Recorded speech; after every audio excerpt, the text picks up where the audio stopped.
Imagine warming up to a nice bowl of chicken soup. Just as you're taking that spoonful, you choke on a chicken bone.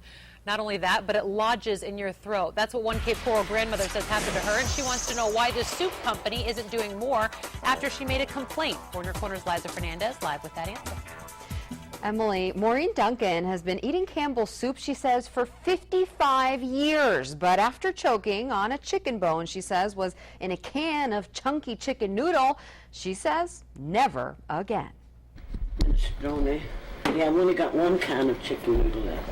And in her cupboard is where Maureen Duncan says that Campbell's soup will stay after quite a scare a week and a half ago.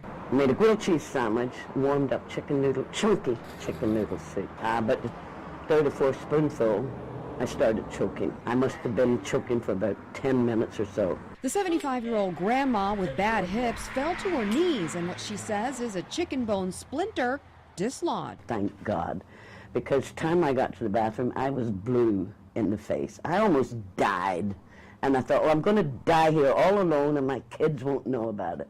Maureen called Campbell's and says she was told she'd get a package for her to return with the suspected chicken bone inside.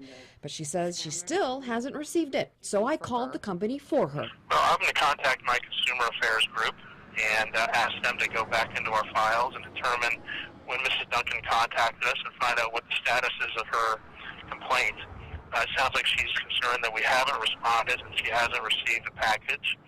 So I want to make sure that something was sent out. The point is, they should have cared enough to call me back with at least in an hour and apologize that I almost died with a stupid can of soup. Well, she still has her sense of humor. Campbell says it will investigate and pay up if it determines the chicken bone was indeed what caused Maureen to choke. Live in the studio, Liza Fernandez, Fox 4 in your corner.